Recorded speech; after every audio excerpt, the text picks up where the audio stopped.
नमस्कार। ज्ञान विविधि चैनल में आपका स्वागत है। हम कक्षा 11 के अनिवार्य हिंदी पढ़ रहे हैं। पाठ है नमक का दरोगा और लेखक का प्रेम। ये पाठ इससे पहले आधा पढ़ा था, आज इसको पूरा करते हैं।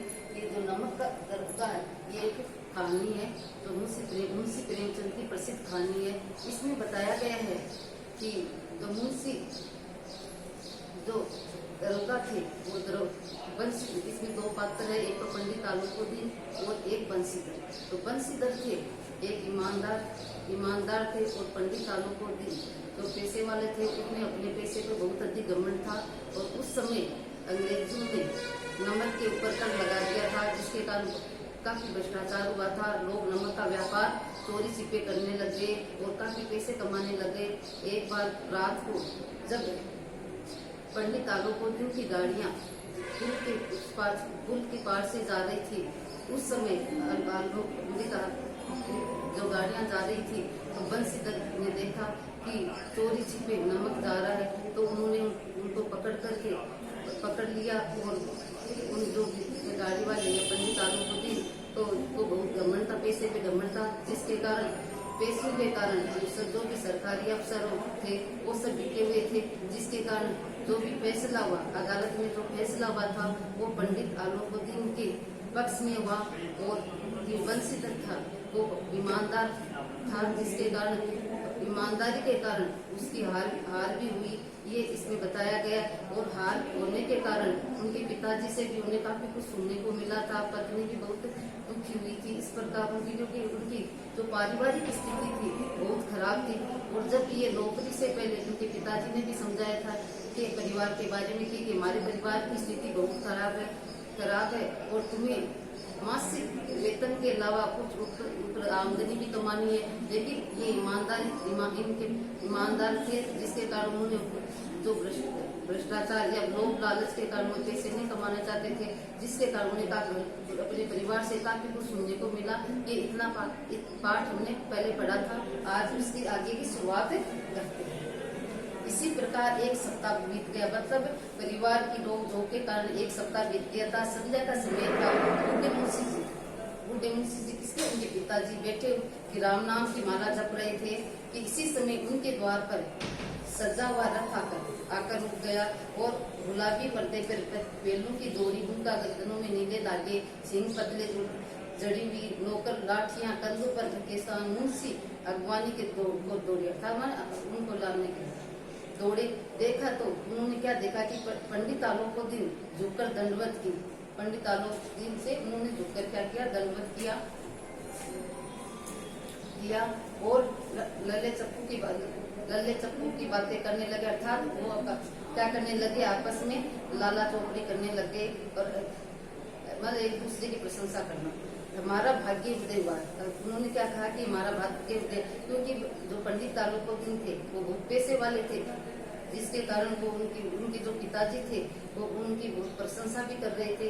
जो उन्होंने क्या, उनके पिताजी ने कहा कि आपके चरण इस द्वार पर आए हमारे पूज्य देवता, अर्थात वो उनको क्योंकि उनके पास पैसे बहुत अधिक था, जिसके कारण उनके पिताजी उन्हें देवता के समान समझते थे। आपको कौन सा मुंह दिखावे, अर्थात वो क्योंकि उनके पुत्र थे बंसीधर, वो ईमानदार थे और जिसके कारण उनको जो पंडित आलोकोदीन था उनको क्या हुआ था, अपमान भी सहना पड़ा था, जिसके कारण उनके पिताजी थे वो माफी मांग रहे कि मैं आपको अपना मुंह किस कारण से दिखाऊं, मुंह तो कालिक लगी हुई है, कि मेरे मुंह पे तो कालिक लगी हुई है, किंतु क्या करें, लड़का भागा कपूत है, नहीं तो आपसे क्यों मुँह छिपाना पड़ेगा, नहीं तो आपसे मुँह किस लिए छिपाना पड़ता, ईश्वर निसंता जाए। अपने बेटे के बारे में उन्होंने भला बुरा भी कहा कि ऐसे बेटे से तो जो नहीं भगवान ने नहीं बेटे देता तो भी ठीक था, फिर ऐसी संतान न दे, लेकिन ऐसी संतान किसी को न दे। तो किससे उनके पिताजी किससे बात कर रहे थे, पंडित आलोकोदीन से कर रहे थे, अपने बेटे को भला बुरा कह रहे थे कि क्या कर रहे थे कि ऐसे बेटा किसी काम का है जो ऐसा बेटा किसी को नहीं देना चाहिए जो अपने पिता की बात को भी नहीं मानते हैं।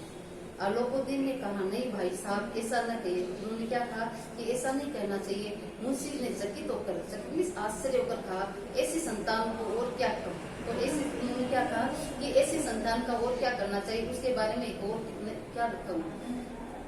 आलोकुद्दीन ने वात्सल्य प्रेम पूर्वक स्वर में कहा, उन तिलक और पुरुषों की कीर्ति उज्जवल करने वाला संसार में ऐसे कितने धर्मप्राण मनुष्य है जो धर्म पर अपना सब कुछ अर्पण कर सकते। तो वो भी जो अपने पंडित आलोकुद्दीन थे, वो भी मतलब पैसे का घमंड था, लेकिन धर्म के आगे और ये उनकी ईमानदारी के आगे वो भी क्या हो गए थे, झुक गए थे। तो उन्होंने कहा कि धर्मप्राण मनुष्य है जो धर्म अपना सब कुछ अर्पण कर सके।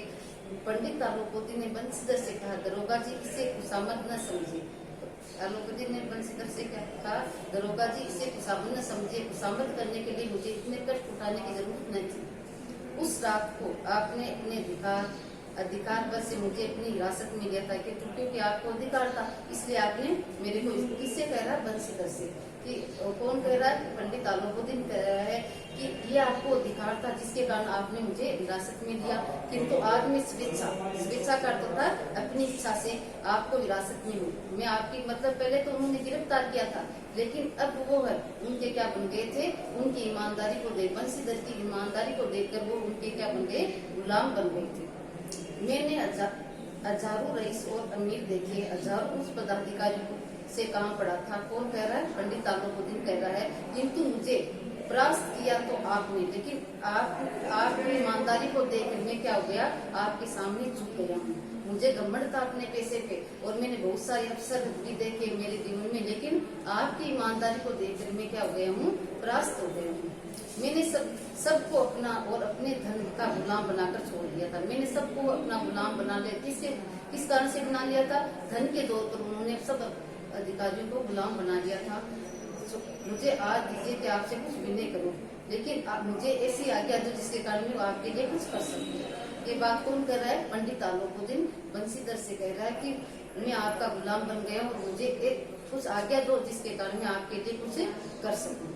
बंसीधर ने आलोकुद्दीन को आते देखा तो उठकर सत्कार किया। सत्कार में आदर करना किया, किंतु स्वाभिमान से, लेकिन उनको अपने आप एक स्वाभिमान या गर्व था।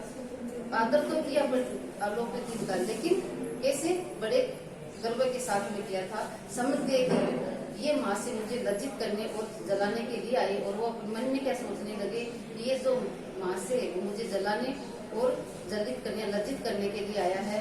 क्षमा प्रार्थना का चेष्टा नहीं की, वरना उन्हें अपने पिता को ये ठाकुर सुहाते की बात ऐसा ही प्रतीत हुई। पर पंडित जी की बातें सुनी तो मन में मेल मिट गया था। जो उनके मन में जो भावनाएं थी वो दूर हो गई, क्योंकि पंडित आलोकुद्दीन थे, वो अपने आप पे पछता रहे थे, जिसके कारण बंसीधर ने उनकी बातें सुनी तो उनके मन में जो भाव विचार थे वो भी क्या हो गए, दूर हो गए। पंडित जी की ओर उड़ती हुई दृष्टि से देखा सद्भाव जलता रहा था। गर्व में अब लज्जा के स्थान में सिर झुक गया था। शर्माते हुए बोले, ये आपकी उदारता है। क्या था, ये तो आपकी उदारता, जो ऐसा कहते हैं। मुझे तो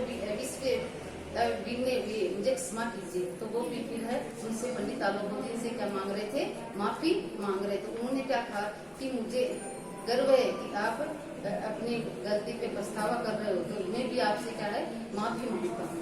मैं धर्म की बड़ी बेड़ी में जकड़ा हुआ था, नहीं तो वैसे मैं आपका दास हूँ।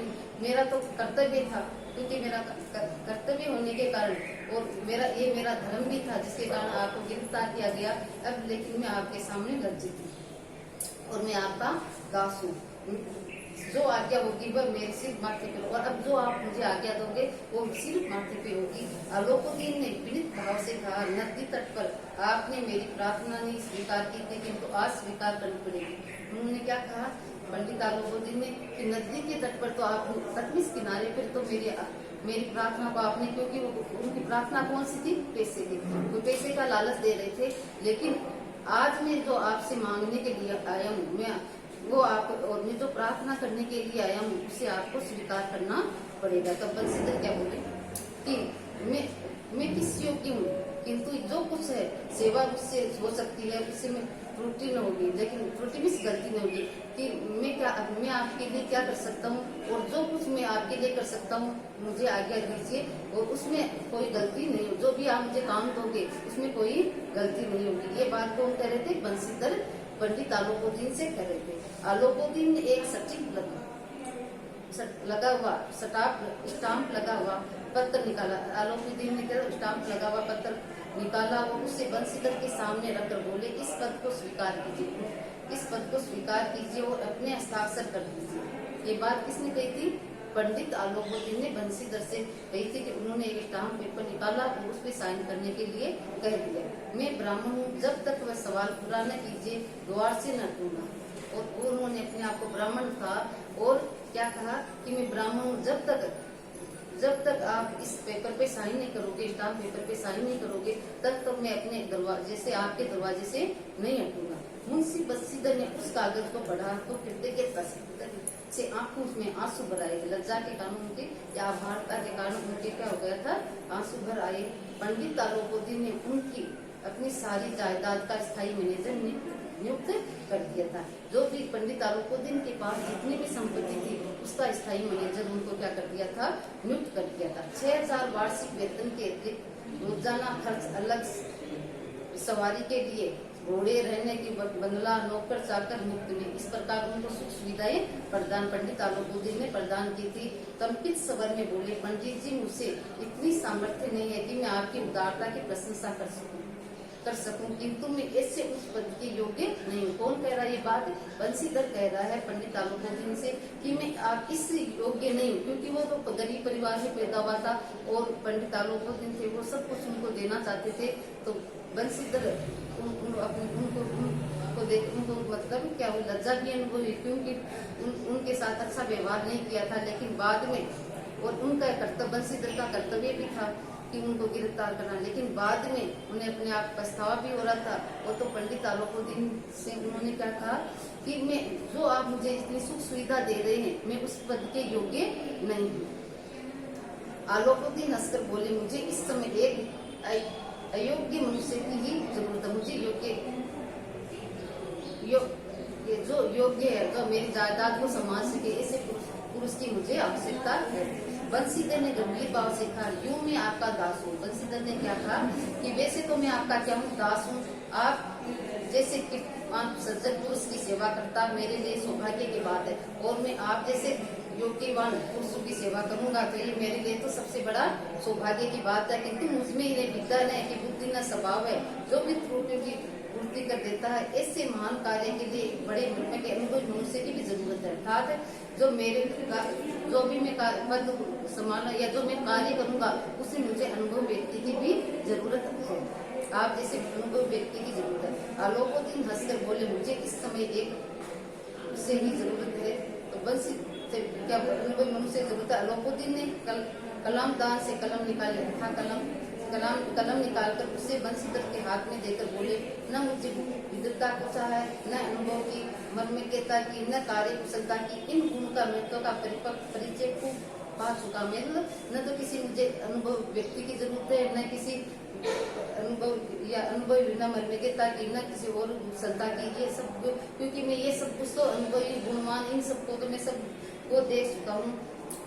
अब सौभाग्य और सुअवसर ने मुझे एक वह मौका दिया। तो कौन कह रहा है? पंडित आलोकोदीन कह रहा है कि मुझे तो इस मेरे सौभाग्य से ऐसा मौका मिला है जिससे सामने योग्य विद्वता की चमक भी क्या पड़ जाती है, क्योंकि जो योग्य बड़े जो योग्य व्यक्ति है और जो विद्वान व्यक्ति है उनके सामने भी आगे फीकी पड़ जाती है। वह कलम लीजिए, अधिक सोच विचार की न कीजिए। क्या कहा कि अब कलम लो और उस पर क्या करो? साइन करो। परमात्मा से यही प्रार्थना की आपको सदैवी व नदी के किनारे वाला दंड कठोर परंतु धार्मिक दरोगा बनाए रखे। ये बात कौन कह रहा है? पंडित आलोकोदीन बंसीधर से कह रहा है। बंसीधर की आंखें डबडबा गई। पछतावे के कारण बंसीधर की आंखें थी वो डबडबा गई। अर्थात उनकी आंखों में क्या गया था? पानी आ गया। हृदय के संकुचित पात्र में इतना एहसास न कर सका कि एक बार फिर पंडित जी की ओर भक्ति और श्रद्धा की दृष्टि से देखा और कांपते हुए हाथ में मैनेजरी के कागज पर क्या कर दिए थे? उन्होंने हस्ताक्षर कर दिए थे। आलोकोदीन की प्रफुल्लित प्रशंसा से होकर उन्हें गले लगा लिया और पंडित आलोकोदीन थे वो प्रसन्न होकर उनको गले लगा लिया। इस प्रकार ये पाठ खत्म होता है। कल इसके प्रश्न उत्तर करेंगे। आज के लिए इतना ही काफी। नमस्कार।